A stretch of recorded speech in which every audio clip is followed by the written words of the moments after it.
Bien, para entender un poco mejor cómo y dónde se forman estas células, vamos a ver, por ejemplo, cómo se forma la sustancia gris y la sustancia blanca en el sistema nervioso central. Cuando hablamos de sustancia gris, nos estamos refiriendo a una zona del tejido nervioso que está constituida principalmente por conjuntos de somas neuronales, sus prolongaciones, dendritas y algunas porciones de axonia mielínico. También obviamente puede haber astrocitos y otras células gliales, pero ahí predominan los somas neuronales, lo que en un corte histológico le da una coloración oscura, de ahí el nombre de sustancia gris. La sustancia blanca, por su parte, está formada principalmente por fibras mielínicas, lo que en fresco le da una coloración blanquecina. Entonces, lo que vemos acá es la médula espinal en desarrollo, ¿ok?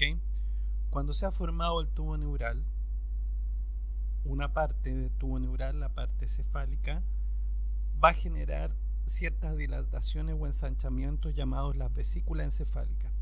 Aquella parte del tubo neural que no se ensancha va a formar la médula espinal. Y en esta vamos a ver que los neuroblastos se concentran hacia el lumen o hacia la luz de este tubo neural.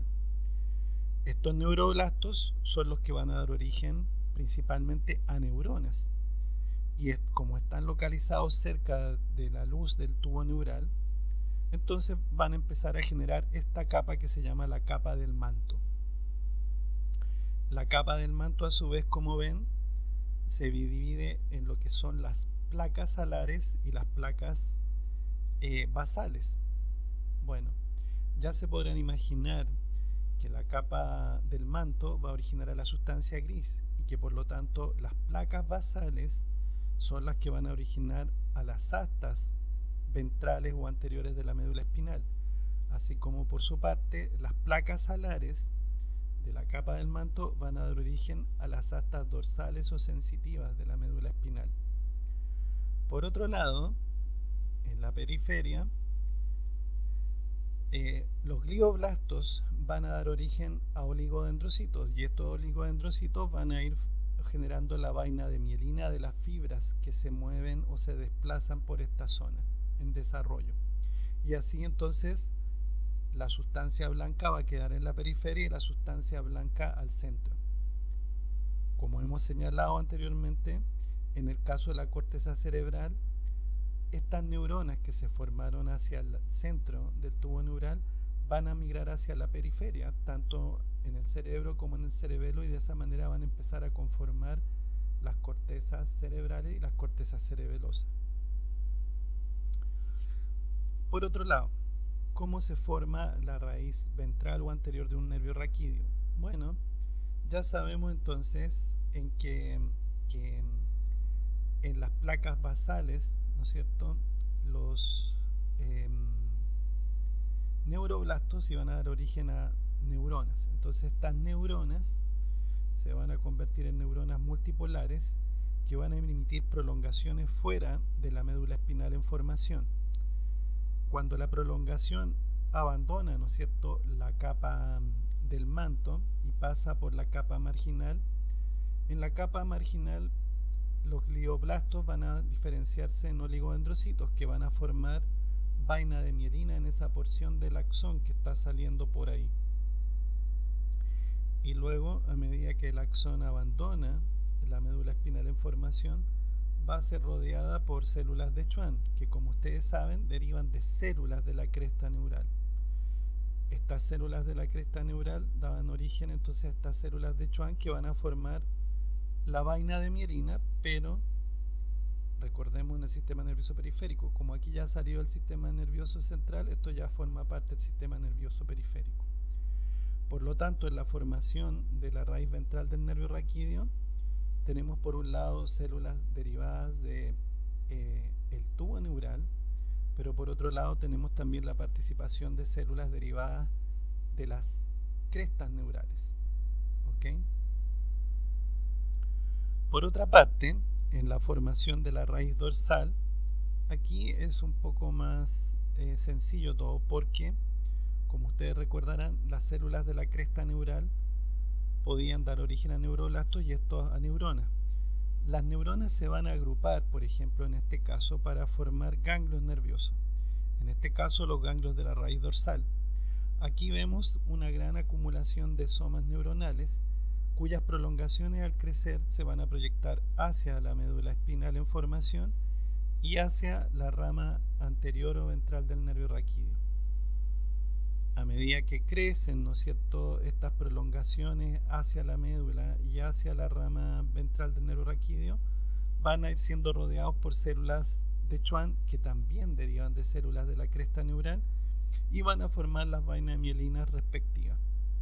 Por lo tanto, podríamos decir que en su origen embrionario, la raíz dorsal del nervio raquídeo deriva principalmente de células de la cresta neural. En cambio, en la raíz ventral o anterior, tenemos la participación en su origen embrionario de las células del tubo neural y de las células de la cresta neural. Ahora bien, aquí esta imagen nos recuerda un poco la formación de la célula cresta neural, que inicialmente estaban en la punta del pliegue neural.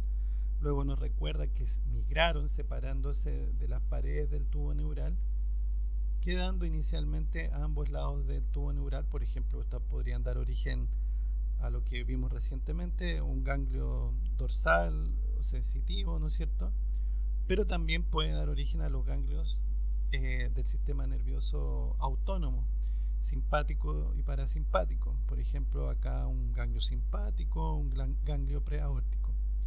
También, como ustedes pueden ver, estas células derivadas de la cresta neural migran y rodean todo lo que es la pared del tracto gastrointestinal y van formando ganglios entéricos. O sea, van a formar gran parte de las neuronas que forman el sistema neuroentérico y que va a controlar tanto la motilidad como las secreciones gastrointestinales.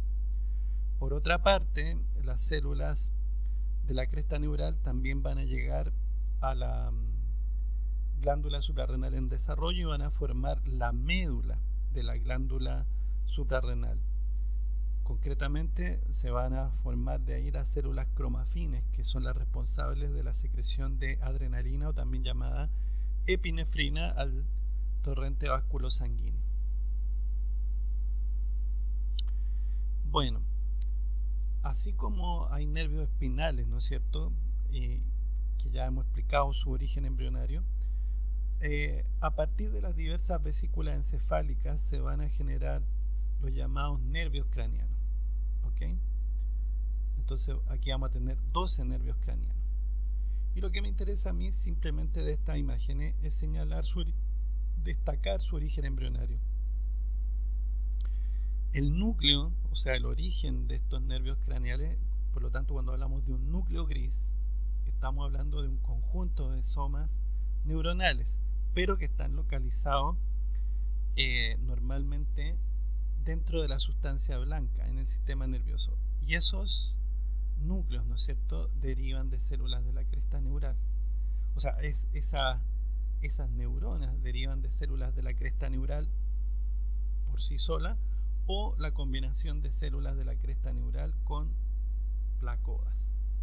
¿Ok? Entonces, las placodas, como vamos a ver en un rato más, al igual que la célula de la cresta neural, inicialmente derivaron del ectodermo. ¿Ok? Entonces, cuando hablamos de una placoda es el resultado de un proceso de inducción en donde ciertas señales actúan sobre el ectoderma y producen un engrosamiento. Luego este se invagina, ¿no es cierto? Y al invaginarse generalmente forma vesículas que en la mayoría de los casos están relacionadas con órganos de los sentidos. Entonces aquí tenemos varios ejemplos de placodas. Por ejemplo, tenemos las placodas trigeminales, las epibranquiales, las lenticulares, las hipoficiarias, las olfatorias o las óticas. ¿Ok? Entonces,